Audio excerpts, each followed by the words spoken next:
नमस्कार दोस्तों, competition with GS में आपका स्वागत है। और चैनल को लाइक, सब्सक्राइब और शेयर करना न भूलें। ठीक है, आज इतिहास के प्रैक्टिस सेट 2 देखेंगे, जिसमें हम सिंधु घाटी सभ्यता से संबंधित क्वेश्चन देखेंगे। और सिंधु घाटी सभ्यता से संबंधित क्वेश्चन को हम अभी पार्ट 1 के रूप में देखेंगे, और फिर अगर क्वेश्चन बचेगा तो अगला पार्ट में उसको देख लेंगे।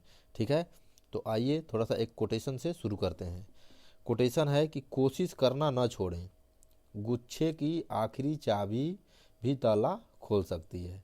ठीक है, यानी कि कोशिश छोड़ना नहीं है, जब तक है जान तब तक अभी लगे रहिए और लगाइए और अपनी सफलता को अपने मुट्ठी में कीजिए। ठीक है, तो अब हम चल रहे हैं सिंधु घाटी सभ्यता से क्वेश्चन देख रहे हैं। तो थोड़ा सा सिंधु घाटी सभ्यता का मैप देख लें, मैप अध्ययन कर लें, उसके बाद थोड़ा सा हम उसको कोरिलेट कर पाएंगे अच्छे से। ठीक है, तो ये देखिए, ये है सिंधु घाटी सभ्यता का मैप। सिंधु घाटी सभ्यता का विस्तार देखिए कहाँ से कहाँ तक है।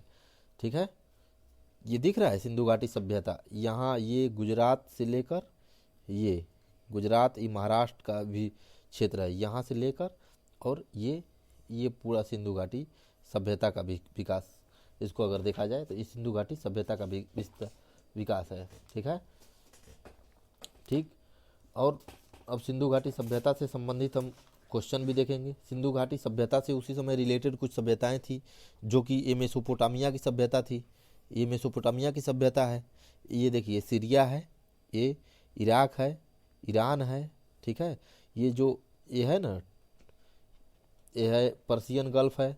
ठीक है, ये रेड सी है, ये कैस्पियन सी है, ब्लैक सी, और ये है मेसोपोटामिया की सभ्यता। ठीक है, वह उसी से रिलेटेड एक था मिस्र की सभ्यता। ये देखिए मिस्र की सभ्यता का विस्तार है। ये मिस्र की सभ्यता है जो नील नदी के तट पे अवस्थित है, मिस्र की सभ्यता। ये जो है सिंधु घाटी सभ्यता और मेसोपोटामिया की सभ्यता से देखिए किस प्रकार व्यापार होता था। सिंधु घाटी सभ्यता और मेसोपोटामिया की सभ्यता ये है, और यहाँ है मिस्र की सभ्यता। यहाँ ये जो मिस्र की सभ्यता नील नदी के तट पे बसा हुआ है, तो मिस्र की सभ्यता है। तो व्यापार करने में इस तरह ये दोनों का व्यापारिक संबंध भी था, और ये तीनों सभ्यताएं लगभग समकालीन थी, एक दूसरे के समकालीन थी। ठीक है, समकालीन थी। और जब आगे क्वेश्चन के रूप में देखेंगे तो उसको हम उसमें देख लेंगे कि कैसे किस प्रकार से क्वेश्चन आता है। ठीक है, चलिए पहला क्वेश्चन देखते हैं। ठीक, क्वेश्चन है, पहला क्वेश्चन है कि क्वेश्चन नंबर 1 है। क्वेश्चन नंबर 1 है कि भारतीय पुरातत्व के, जो भारतीय पुरातत्व है कि जनक किसे कहा जाता है। तो भारतीय पुरातत्व के जनक कहा जाता है अलेक्जेंडर कनिंघम को। किसे कहा जाता है? अलेक्जेंडर कनिंघम को भारतीय पुरातत्व का जनक कहा जाता है। ठीक है, दूसरा क्वेश्चन है कि पुरातात्विक स्थल संघोल, संघोल कहाँ स्थित है। अब इसमें संघोल का नाम पूछ रहा है कि ये कहाँ स्थित है। तो संघोल है पंजाब में स्थित है। ये कहाँ स्थित है? पंजाब में स्थित है संघोल। ठीक, तीसरा क्वेश्चन है कि मानव समाज विलक्षण है क्योंकि वह मुख्यतः आश्रित है। यानी कि ये विलक्षण क्यों है? विलक्षण मतलब कि विशिष्ट। विशिष्ट क्यों है? मानव समाज क्यों विशिष्ट है, यानी कि विशिष्ट क्यों है? तो ये विशिष्ट है क्यों? क्योंकि ये अर्थव्यवस्था पर इसकी आश्रित है। तो अर्थव्यवस्था पर ये आश्रित है, तभी तो जब अगर अर्थव्यवस्था का विकास हो जाएगा तभी हम संस्कृति का विकास कर सकते हैं। किसी भी क्षेत्र में संस्कृति का विकास कर सकते हैं, धर्म का विकास कर सकते हैं, धर्म का विकास कर सकते हैं। ठीक है, और धर्म के साथ साथ हम विज्ञान का भी विकास कर सकते हैं। कब कर सकते हैं? जब हमारी अर्थव्यवस्था मजबूत रहेगी तभी हम कर सकते हैं। तो देखिए जिस मतलब जैसे जैसे हमारी अर्थव्यवस्था मजबूत होती गई, उसी पर मतलब जैसे जैसे अर्थव्यवस्था मजबूत होती गई, वैसे वैसे हमारी संस्कृति, धर्म और विज्ञान मजबूत होता गया। आज विज्ञान इतनी मजबूत हो गया कि हम और आप टेक्नोलॉजी से जुड़ गए, मंगल ग्रह पे जाने लगे, अलग अलग ग्रह पे जाने लगे, इतनी विज्ञान विकसित हुई। तो यही अर्थव्यवस्था का कमाल है। ठीक है, इसीलिए मानव विलक्षण है। ठीक है, अगला क्वेश्चन है कि हड़प्पा निम्नलिखित सभ्यताओं से संबंधित था। यानी कि हड़प्पा जो था वो किससे संबंधित था? तो हड़प्पा था सिंधु घाटी सभ्यता थे। ठीक है, हड़प्पा किससे संबंधित था? सिंधु घाटी सभ्यता थे। जो हड़प्पा स्थल है वो सिंधु घाटी सभ्यता का ही एक स्थल है। ठीक है, तो इसको रखा गया, ये हड़प्पा सभ्यता सिंधु घाटी सभ्यता को, सिंधु सभ्यता को ही हम हड़प्पा सभ्यता के नाम से जानते हैं। ठीक है, ठीक, इस सभ्यता का प्रथम पुरातात्विक प्रमाण हड़प्पा से ही प्राप्त हुए थे। जो हड़प्पा सभ्यता है इसका प्रथम पुरातात्विक प्रमाण कहाँ से प्राप्त हुए हैं? हड़प्पा से ही प्राप्त हुए हैं। और ये जो सभ्यता थी ना, हड़प्पा सभ्यता सिंधु घाटी सभ्यता दोनों एक ही है। तो ये समकालीन थी। जो दिखा है ना मिस्र की सभ्यता और मेसोपोटामिया की सभ्यता, ये जो है ना ये सिंधु घाटी सभ्यता समकालीन थी मेसोपोटामिया की सभ्यता से और मिस्र की सभ्यता से। ये जो मिस्र की सभ्यता है इससे दोनों के समकालीन थी। कौन? सिंधु घाटी सभ्यता समकालीन थी। ठीक है, अगला क्वेश्चन है कि निम्नलिखित में से कौन से लक्षण हैं जो सिंधु सभ्यता के लोगों का सही चित्रण करते हैं? ठीक है, ये चित्रण करता है। तो इसमें से ये मतलब जो है ये कौन कौन से लक्षण है जो सही वो करते हैं? तो का क्या कह रहा है? उनके विशाल महल और मंदिर होते थे। मंदिर नहीं होते थे वहाँ, ये ऑप्शन गलत है, मंदिर नहीं होते थे। ठीक है, तो अब जहाँ वन है उसको पहले काट दीजिए, एलिमिनेट कीजिए। एलिमिनेट करने से क्या होता है कि क्वेश्चन का आंसर तक पहुँचना आसान होता है। ठीक है, एलिमिनेट कर दिए, जहाँ जहाँ वन है उसको एलिमिनेट कर दिए। ठीक है, और ये अभी तो देख रहे हैं, अब दो ऑप्शन हमारे पास बचा, बी और डी। ठीक है, वे देवियों और देवताओं दोनों की पूजा करते थे, ये सही है। ठीक है, दोनों की पूजा करते थे, देवियों और देवताओं दोनों की पूजा करते थे। ठीक है, अगला क्वेश्चन, वे युद्ध में वो घोड़ा से कोई परिचित नहीं थे। घोड़ा तो आर्यों के टाइम में आया, खींचे रथ का प्रयोग करते थे। तो अब 3 है, और ये कह रहा है उपयुक्त में से कोई नहीं सही है, तो 2 सही है, ये भी गलत हो गया। तो जाहिर सी बात है कि केवल 2 बचा है। ठीक है, तो आंसर हो जाएगा केवल 2। ठीक है, आंसर हो जाएगा केवल 2। ठीक, अगला क्वेश्चन है, केवल 2 हो जाएगा। ठीक, अगला क्वेश्चन है कि सिंधु घाटी सभ्यता के संदर्भ में निम्नलिखित पशुओं पर विचार कीजिए। यानी कि कह रहा है कि इसमें कौन कौन से पशु उस समय के थे कि सिंधु घाटी सभ्यता से संबंधित थे। कौन कौन से पशु थे? तो बैल था। ठीक है, दूसरा क्या था? हाथी भी था उस समय से संबंधित, और गैंडा भी था। ठीक है, आकृति सिंधु सभ्यता के मुद्राओं पे पाई गई है। ठीक है, ये तीनों थे, तीनों संबंधित थे सिंधु घाटी के, उससे संबंधित थे। ठीक है, अगला क्वेश्चन है कि सिंधु सभ्यता संबंधित थी, तो ये अद्य ऐतिहासिक सभ्यता थी। कौन थी? सिंधु घाटी जो सभ्यता थी अद्य ऐतिहासिक सभ्यता थी। अब देखिए इसमें क्या क्या है? सिंधु घाटी सभ्यता क्या थी? अद्य ऐतिहासिक थी। अब अद्य ऐतिहासिक क्या है? आद्य ऐतिहासिक युग क्या है? प्राग ऐतिहासिक युग क्या है? और ऐतिहासिक युग किसे कहते हैं? और उत्तर ऐतिहासिक युग कौन कौन से हैं? तो देखिए, सबसे पहले जो प्राग ऐतिहासिक युग है, तो प्राग ऐतिहासिक युग में क्या होता है? प्राग ऐतिहासिक युग में मतलब कोई लिखित साक्ष्य नहीं मिलता है। जिस युग का कोई लिखित साक्ष्य नहीं मिलता है उसे हम कहते हैं प्राग ऐतिहासिक काल। ठीक है, प्राग ऐतिहासिक काल। ठीक है, इसको कहते हैं, यानी कि इसका कोई लिखित साक्ष्य नहीं मिलता है। अद्य ऐतिहासिक कहते हैं कि इसमें लिपि के तो साक्ष्य मिलते हैं, इसमें लिपि के साक्ष्य मिलते हैं, लेकिन अपठित है, यानी कि पढ़ा नहीं गया है, तो वो अद्य ऐतिहासिक है। और जो ऐतिहासिक युग होता है इसमें लिखित साक्ष्य मिलते हैं। ठीक है, ऐतिहासिक युग में लिखित साक्ष्य मिलते हैं, लिखित साक्ष्य मिलते हैं। इससे ये 6ठी शताब्दी ईसा पूर्व से हम इसको ऐतिहासिक युग मान सकते हैं। ठीक है, अब देखिए अगला क्वेश्चन क्या है कि सिंधु घाटी सभ्यता गैर आर्य थी, यानी गैर आर्य थी, ये क्यों थी? यानी कि ये क्यों गैर आर्य थी? ठीक है, तो क्या कह रहा है इसमें कि वह नगरीय सभ्यता थी। सही है कि ये इसीलिए आर्यों की सभ्यता नगरीय नहीं थी, आर्यों की सभ्यता ग्रामीण थी और सिंधु घाटी सभ्यता नगरीय थी। यहाँ विकसित नगर पाए गए हैं कि यहाँ की जो सड़कें होती थी वो समकोण पे एक दूसरे को काटती थी। यहाँ की जो नाली सिस्टम होता था वो सड़क के किनारे बनाए जाते थे, नगरीय सभ्यता थी। ठीक है, उसकी अपनी लिपि थी, ये तो कोई है ही नहीं, उसकी खेतिहर अर्थव्यवस्था थी, खेतिहर तो कहीं कहीं प्रमाण नहीं मिला है। उसका विस्तार नर्मदा नदी घाटी में, नर्मदा नदी में तो हुआ नहीं था। सिंधु और सिंधु की सहायक नदियों के आसपास के क्षेत्र को हम कहते हैं। ठीक है, अब क्या कह रहा है कि सिंधु घाटी सभ्यता वैदिक सभ्यता से भिन्न थी। यानी कि ये कैसे भिन्न थी, वैदिक सभ्यता से भिन्न कैसे थी? तो सिंधु घाटी सभ्यता, इसके पास विकसित शहरी जीवन की सुविधाएं थी। ठीक है, विकसित शहरी जीवन की सुविधाएं यहाँ तो थी। इसके पास चित्रलेखीय लिपि भी थी, ये भी थी। सही है, सही है। इसके पास लोहे और रक्षा शास्त्रों के ज्ञान का अभाव था। इसका ज्ञान का अभाव था, यानी कि लोहा का कोई ज्ञान का वहाँ प्रमाण नहीं मिला है, तो इसीलिए वो वैदिक सभ्यता से भिन्न थी। ठीक है, वैदिक सभ्यता विकसित नहीं थी, ग्रामीण थी। वहाँ चित्रलेखीय लिपि नहीं थी। वैदिक सभ्यता में लोग मतलब वेदों से परिचित हो गए थे, और वैदिक सभ्यता में लोहा का भी ज्ञान का प्रमाण मिलने लगा था। तो इसलिए सिंधु घाटी सभ्यता में ऐसा कोई नहीं था, इसलिए वैदिक सभ्यता से भिन्न थी। तो सभी हो जाएंगे इसमें आंसर। अभी क्या कह रहा है कि सैंधव मुद्राओं का सर्वाधिक प्रचलित अभिप्राय निम्नलिखित में से कौन सा है? यानी कि जो इसकी मुद्रा है उस पे सबसे अधिक प्रमाण निम्नलिखित में से किसका है? तो एक श्रृंग पशु, यानी कि एक सिंग वाला जो पशु है वहाँ का सर्वाधिक प्रचलित अभिप्राय है। ठीक है, अगला क्वेश्चन है कि सिंधु सभ्यता का व्यापार होता था। यानी कि सिंधु सभ्यता का व्यापार होता था कहाँ कहाँ से? सिंधु सभ्यता का व्यापार होता था, तो सिंधु सभ्यता का व्यापार होता था ईरान से, तो होता था, ये सही बात है।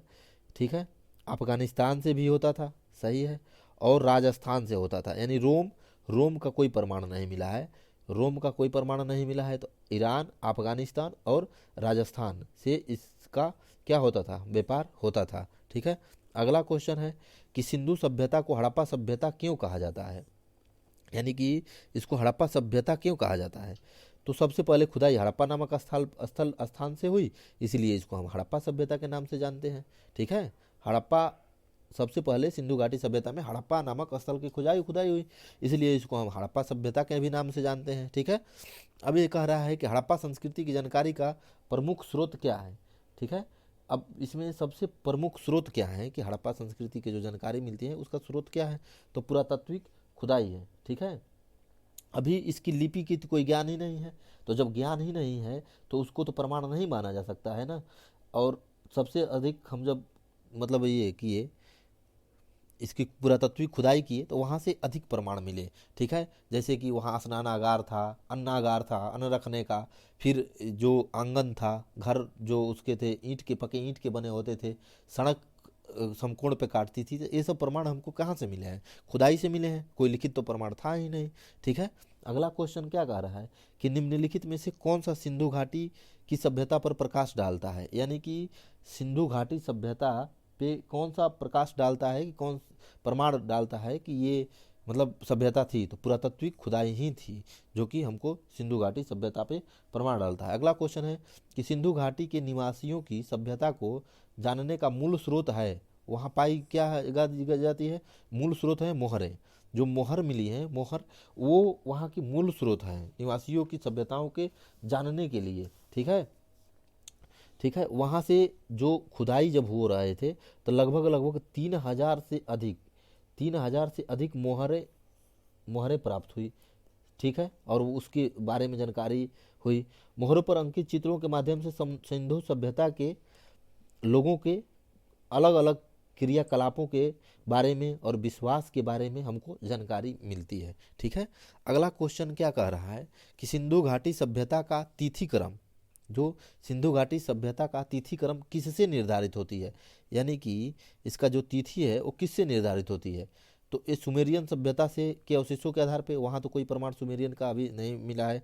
ठीक है, अब मेसोपोटामिया के अवशेषों के सापेक्ष कालाक्रम, हाँ मेसोपोटामिया से हम इसकी तुलना कर सकते हैं। ठीक है, तो ये निर्धारित कर सकते हैं कि मेसोपोटामिया से समकालीन थी। मिस्र के अभिलेखों की तिथि क्रम ये भी नहीं हो सकता है, लेकिन इसमें सबसे अधिक अगर देखा जाए तो ये प्रमाण है कि मेसोपोटामिया के अवशेषों के आधार पे इसकी तिथि को निर्धारित किया गया है। ठीक है, सिंधु सभ्यता में निम्न में से कौन सी चीज़ें पाई गई हैं? ठीक है। ये कह रहा है कि कौन कौन सी चीज़ें वहाँ पाई गई हैं सिंधु सभ्यता में। अभी हम बोले हैं ना कि अन्नागार मिला है, 2 मंजिला भवन मिला है और स्नानागार भी मिला है। तो ये सब चीज़ें मिला है। मंदिर तो कहीं मिला ही नहीं है और पूजा पाठ का विष्णु का कोई नहीं मिला है। 1 मंजिला नहीं 2 मंजिला मिला है, भवन मिला है, अन्नागार मिला है, जलाशय कहीं अभी नहीं मिला है, लेकिन धौलावीरा से जो था वो जल प्रबंधन के प्रमाण तो मिले ही हैं। ठीक है। और क्या कहें, चौड़ी सड़कें स्नानागार, स्नान करते पुरुष की मूर्ति कहीं नहीं मिली है। हमको क्या मिला, अन्नागार, 2 मंजिला भवन और स्नानागार। इससे हम इसको मतलब अभी तक प्राप्त हुआ है। ठीक है। अगला क्वेश्चन क्या कह रहा है कि सिंधु सभ्यता के पतन के कारण में सबसे महत्वपूर्ण कारण क्या था। इसमें सबसे महत्वपूर्ण कारण क्या था, तो अभी तक जो आंसर है इसमें आर्यों का प्रमाण, मतलब आर्यों का आक्रमण, हम इसको मान सकते हैं कि ये है। ठीक है। अगला क्वेश्चन क्या कह रहा है कि हड़प्पा सभ्यता की उत्पत्ति। अब देखिए कि हड़प्पा सभ्यता की जो उत्पत्ति हुई है वो मतलब कि उत्पत्ति के संदर्भ में निम्नलिखित में से कौन सा जोड़ा सही नहीं है। सही नहीं है, जब भी आप क्वेश्चन कीजिए एग्जाम में तो जो नहीं है ये सही नहीं है, इसको आप इस तरह हाईलाइट कर लीजिए, क्योंकि वहाँ से नहीं है में आप कंफ्यूज नहीं कर सकते हैं। ठीक है। तो इसमें से कौन सा सही नहीं है, एम रफीक मुगल, ये हड़प्पा सभ्यता की मेसोपोटामिया सभ्यता से प्रणाली थी, यही सही नहीं है, ये गलत है, ए नंबर गलत है। ठीक है। तो इसका आंसर हो जाएगा ए। सही नहीं है पूछ रहा है तो आंसर हो जाएगा ये। ये क्या कर रहा है, EJ मैक, सुमेर के लोगों का पलायन, ये सही है। ठीक है। मार्टिन व्हीलर, ये भी सही है। ठीक है। अमलान नंद घोष, ये भी सही है। ठीक है।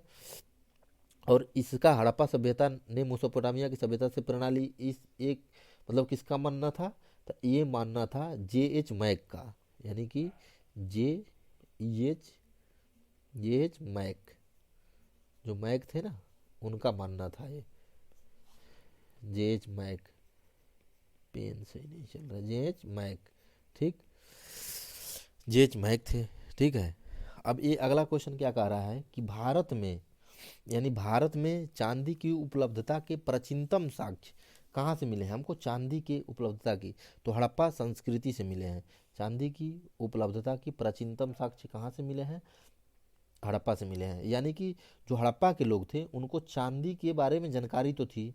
ठीक है, उसकी जानकारी भी थी, और मोहनजोदड़ो और हड़प्पा से इसके विभिन्न साक्ष्य भी मिले हैं। ये लोग चांद मतलब राजस्थान की जावर और अजमेर के खानों से चांदी प्राप्त करते थे। जो हड़प्पा वासी थे ये कहाँ से चांदी प्राप्त करते थे, राजस्थान की जावर और अजमेर के खानों से प्राप्त करते थे। यानी जावर से और अजमेर के खानों से चांदी प्राप्त करते थे। कहाँ से, अजमेर के खानों से ये क्या प्राप्त करते थे, ये दोनों जगह से ये क्या प्राप्त करते थे, चांदी प्राप्त करते थे। यानी कि चांदी प्राप्त करते थे दोनों जगह से। ठीक है। अगला क्वेश्चन है कि हड़प्पा में मिट्टी के बर्तन पर सामान्यतः किस रंग का उपयोग होता था। ठीक है। तो इसमें मिट्टी के जो बर्तन होते थे उस पर किस रंग का उपयोग होता था, तो लाल रंग का उपयोग होता था। ठीक है। और इसमें हड़प्पा सभ्यता में जो प्रारंभिक हड़प्पा सभ्यता में मिले हैं, तो पैर से जो चलाने वाला चाक होता है वो पैर से चलाने का चाक का प्रमाण मिला है। यानी कि पैर से चलाने वाला चाक, पैर से चलाने वाला चाक मिला है। ठीक है। अब अभी कैसे, अभी तो हाथ से चलाया जाता है, और जब हड़प्पा सभ्यता परिपक्व हो गई, यानी कि कोई भी सभ्यता जब विकसित हो जाती है तो थोड़ा सा विकास हो जाता है, तो जब विकसित हुई तो हाथ से चलाने वाला चाक मिला गया। ठीक है। और यहाँ पहले तो मिले हैं कि 2 श्रेणियों में मिले हैं। एक बर्तन मतलब बर्तनों का जो डिजाइन है वो 2 श्रेणियों में मिला है। एक बर्तन बिना डिजाइन के मिले हैं, जो एक बर्तन है वो इस पर कोई डिजाइन नहीं था। ठीक है। और एक बर्तन जो था और वो चित्रित मृदभांडों के मतलब चित्रित मृदभांड था। तो वो मृदभांड कैसे होता था, वो मृदभांड मतलब मृदभांड को बनाने वाली मिट्टी में रेत का मिश्रण किया जाता था, और जिसे पकाने पर वो हल्के भूरे लाल रंग की हो जाती थी। ठीक है। उसमें रेत का मिश्रण मिला दिया जाता था बर्तन बनाने के टाइम, तो जो पकती थी, जब पक जाती थी मिट्टी तो वो क्या हो जाती थी, हल्के भूरे लाल रंग की हो जाती थी। ठीक है। ठीक। और ये उसको हम जो होते हैं हड़प्पा मृदभांडों के ऊपरी हिस्से में लाल रंग की पुताई कर दी जाती थी, और जो निचला हिस्सा था मृदभांड के, उसमें हम ब्लैक रंग से यानी काले रंग से उसकी पुताई कर दी जाती थी। तो किस उपयोग किया जा सकता था, इसमें काला दिया नहीं है तो लाल हो जाएगा, लाल काला दिया होता तो लाल काला दोनों हो जाता। ठीक है। और इसमें क्या है, अगला क्वेश्चन है कि सिंधु सभ्यता के मापक के किस गुणन भार के हैं, यानी कि जो मापक हैं वो किस गुणन भार के हैं, तो 16 के गुणज भार के हैं। ठीक है, 16 के गुणज भार के हैं वहाँ के मापन प्रणाली। ठीक है। अगला क्वेश्चन है कि सिंधु सभ्यता से संबंधित है, सिंधु सभ्यता किससे संबंधित है, तो बोले हैं ना कि जो अधैतिहासिक काल था उससे संबंधित है। ठीक है। सिंधु घाटी सभ्यता का कौन सा स्थान अब पाकिस्तान में है। ठीक है, यानी कि जो सिंधु घाटी सभ्यता का कौन सा स्थल है जो अब पाकिस्तान में है। ठीक, तो ये कौन सा स्थल है जो पाकिस्तान में है, तो हड़प्पा जो है वो पाकिस्तान में है। कालीबंगा, लोथल और आलमगीरपुर ये तीनों भारत में है। कालीबंगा है, ठीक है, लोथल और आलमगीरपुर ये तीनों भारत में है, और जो हड़प्पा सभ्यता है वो पाकिस्तान में है। ठीक है। अगला क्वेश्चन क्या कह रहा है कि मूर्ति पूजा, अगला क्वेश्चन इसमें कह रहा है कि मूर्ति पूजा का आरंभ कब से माना जाता है, तो मूर्ति पूजा का आरंभ पूर्व आर्य से माना जाता है, क्योंकि उत्तर वैदिक काल, कुषाण और ये तो हो जाएगा, तो पूर्व आर्य से माना जाता है। ठीक है। ठीक, मतलब सिंधु सभ्यता में तो सिंधु सभ्यता में मूर्ति पूजा प्रचलित थी और इसके उदाहरण भी हैं। ठीक है, जैसे मातृ देवी की मृण मूर्तियाँ मोहरों से प्राप्त हुई है, तो मूर्ति पूजा का प्रारंभ तो पूर्व आर्य के पहले से ही मतलब प्रारंभ हो गई थी। सिंधु सभ्यता में ही इसके प्रमाण मिले हैं, यानी कि जो मूर्तियाँ मिली है, मृण मूर्तियाँ, उस पर हम क्या मोहरों पे ही देवी देवताओं का चित्र देखते थे, देवियों का। ठीक है, खासकर मातृ देवी का। ठीक है। अगला क्वेश्चन क्या कह रहा है कि निम्नलिखित पशुओं में से किस एक का हड़प्पा संस्कृति में पाई गई मोहरों और टेराकोटा कलाकृतियों के निरूपण नहीं हुआ है, यानी कि किसका निरूपण नहीं हुआ, गाय का कहीं प्रमाण नहीं मिला है। ठीक है, हाथी, बाघ, गैंडा का तो प्रमाण मिल ही गया है। ठीक है। अगला क्वेश्चन क्या कर रहा है कि निम्नलिखित में से कौन सा एक हड़प्पा स्थल नहीं है, यानी कि ये कौन सा है जो हड़प्पा स्थल नहीं है, तो सोहगौरा, ये सोहगौरा नामक स्थान हड़प्पा का नहीं है। चनहोदड़ो है, कोटदीजी है और देसलपुर, ये तीनों हैं कहाँ से, हड़प्पा से संबंधित है, लेकिन जो सोहगौरा है वो हड़प्पा सभ्यता से संबंधित नहीं है। ठीक है। अगला क्वेश्चन है, क्या कह रहा है अगला क्वेश्चन कि सिंधु घाटी सब संस्कृति वैदिक संस्कृति से भिन्न थी, यानी कि किस प्रकार ये वैदिक संस्कृति से भिन्न थी। वैदिक संस्कृति से भिन्न थी तो आगे हम कराए ही थे कि इसके पास विकसित शहरी जीवन की सुविधाएं थी, सही बात है। इसके पास चित्रलेखीय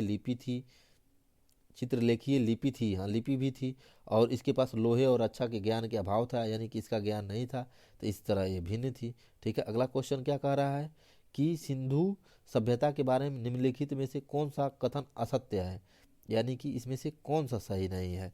ठीक है, कौन सा सही नहीं है, तो सही नहीं है कि लोग लोहे से परिचित नहीं थे। कहाँ, लोहे से कोई प्रमाण तो नहीं मिला है ना कि लोहे से लोग परिचित थे। ठीक है। और अगला क्वेश्चन है, क्या कह रहा है कि निम्नलिखित में से कौन सा पुरातात्विक स्थल सिंधु सभ्यता से संबंधित नहीं है, तो वो कौन सा स्थल है जो संबंधित नहीं है, तो बुर्ज-होम। ठीक है, पुरातात्विक स्थल सिंधु सभ्यता से संबंधित नहीं है, ये बुर्ज-होम संबंधित नहीं है। ददेरी, हालसा और मांडा ये तीनों संबंधित है, और बुर्ज-होम इससे नहीं संबंधित है, बुर्ज-होम का पाषाण काल से संबंध है। ठीक है। इस प्रकार हम सिंधु सभ्यता में पार्ट 1 से जितने क्वेश्चन हुए उसका डिस्कशन, और उसमें जितने भी क्वेश्चन बन सकते थे उससे हम उतना क्वेश्चन देख लिए। और ये वीडियो बीपीएससी 68 और यूपी पीसीएस के लिए वेरी वेरी वेरी